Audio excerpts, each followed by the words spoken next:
Hey, what's up, folks? How you doing? Welcome to yet another episode of Cafeteria Science. I'm recording this 7 in the morning. I just woke up. I slept on the couch. I was like, you know what? Let me just do a little commentary on Jordan Peterson's video. This won't be a deep dive into Jordan Peterson's video. I'm just gonna give a little brief opinion. I'll tell you the reason why it's not a deep dive. But first, let's address the elephant in the room. Why am I in a pink sleeping robe or whatever you call this thing? I was tempted to rock this thing, slept in it. Some human being just decided to leave it in my house. So I was like, okay, you know what? I might as well, just jump in. Pretty warm, if you ask me.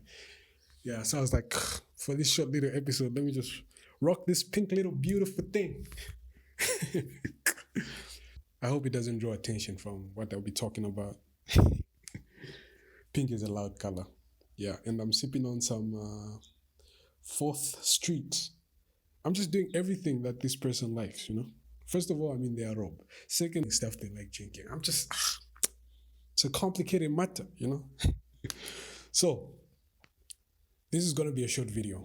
I won't do a deep dive on the commentary on Jordan Peterson's appearance on the Jubilee channel, which was first called One Christian Against 20 Atheists. Then it was changed along the dialogue. I think it was changed after 4 hours to Jordan Peterson versus 20 atheists, sorry. For various reasons. People criticized Jubilee for actually even inviting Peterson on as a person to represent the Christian fraternity and all that stuff. They felt he wasn't a formidable opponent to bring to the table to represent Christianity, for various reasons. People have their own reasons. But anyway, so what I want to why I'm not going to do a deep dive in the commentary is because a lot of people have already done very good deep dives. If you want to get a very good review of this conversation and this debate, just go to YouTube. There's a barrage of reactions by people who are more competent and people who can give you a more philosophically informed perspective, something I can only dream to do. So basically what I want to talk about is just my reaction, just as a person who viewed this conversation, what I came out of it feeling and some lessons I learned just from my own independent perspective. And I have 2 reasons for doing that. First of all, I used to be a huge fan of Jordan Peterson back in university. And then secondly, I'm on the other side of the argument now. I would say I largely resonate with the atheist perspective. So back in 2018, I used to be a very huge follower and listener of Jordan Peterson. I read his 2 books and I would soak myself in his debates. Those days when the world was surging with gender wars, Jordan Peterson was out there as the limelight, And then when he started his biblical series, I just loved it. I loved his take on the Bible. It was like a fresh, nuanced take.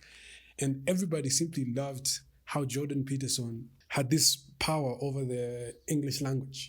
The man is gifted with words. He has a rich vocabulary. It was like attractive to listen to Jordan Peterson speak. I remember he even largely influenced my poetry, the way I wrote my poems, the way I delivered my poems. But along the years, I kind of had a fallout with Jordan Peterson. I started listening to the New Atheists, and from there, everything just disintegrated into something else. And since then, I haven't been I wouldn't say I've been a huge fan of Jordan. It's almost as if now we are distant. It's almost as if now his message doesn't deeply resonate with me. It's like a distant message because I'm a totally different person. So back to the debate.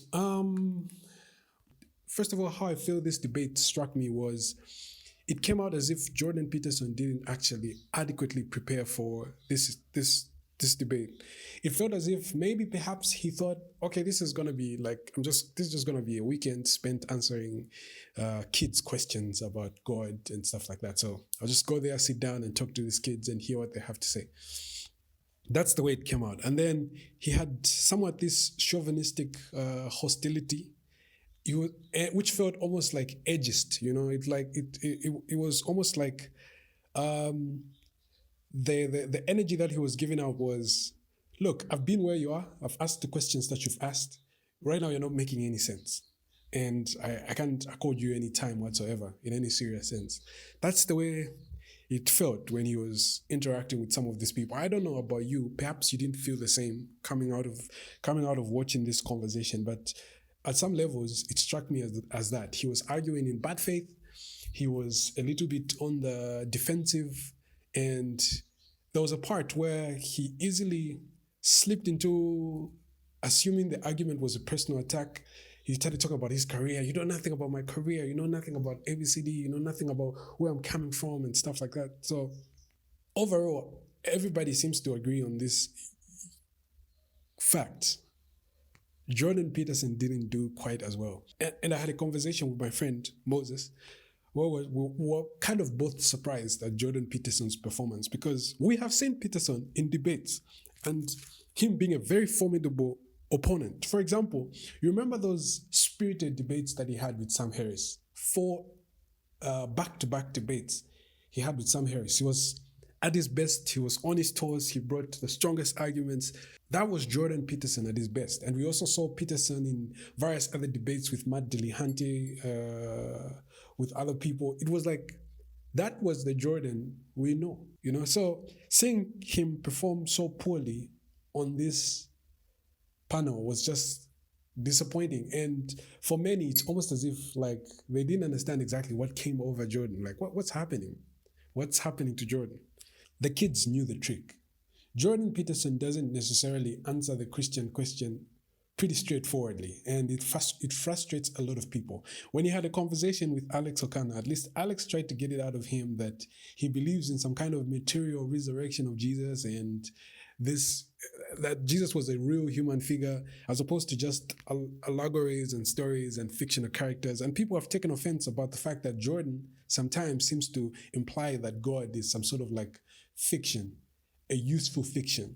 And yet people believe God is actually a very real entity they can have a relationship with, as opposed to just a fiction they can learn very deep moral lessons. So in the conversation, there's this guy who's been trending, Danny, who gave Jordan Peterson quite an episode.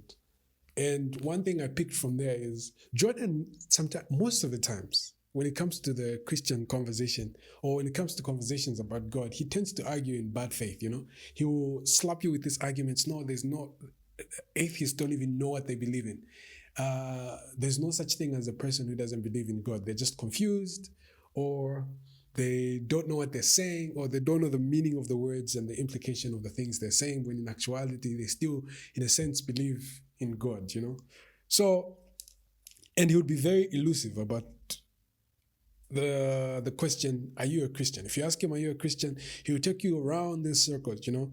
So the kid, I felt, was strawmanning Jordan Peterson and arguing in bad faith the way that Jordan Peterson argues countless times. It's almost as if he was giving him a test of his own medicine, you know?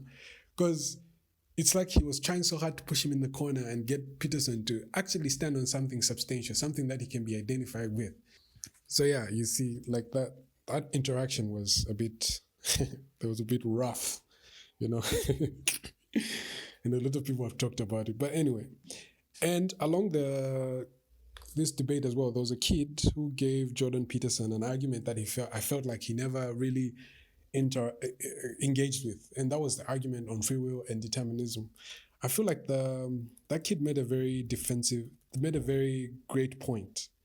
Those were really, really great points, and Jordan just didn't engage with that debate fully. It's almost as if he couldn't give a counter argument that was formidable in any sense. And that kind of sums up the point I'm trying to express, that Jordan didn't truly engage with these people on a serious level. So if you haven't seen the conversation, you can go to Jubilee and check it out on yourself, have your own opinion, and let me know what you think. And you can watch more substantial commentaries on this debate. I just feel Jordan came in bad faith. He was arguing in bad faith, and that was a bad interaction that, to some degree, we could even argue that it was like a somewhat huge bite on his intellectual career, as well as how he's accepted into the social circle and the online world of debate and conversation. I just hope the man heals from this interaction. Until next time, let me continue drinking this and I go back to my couch and rest a bit. In a couple of days, it's going to be my birthday, you know what I mean? So what I want to do is I'm going to do a special episode where I just look back to everywhere to where I've come from and the growth I've made so far with the channel, the changes in ideas and all that. So stay tuned for that. And apologies for not releasing the video on explaining why I have changed my perspective on self-help books. I'm going to do it. I just haven't had time, but I have written an article on my Substack, pretty much expresses the points I was trying to put across. So until next time.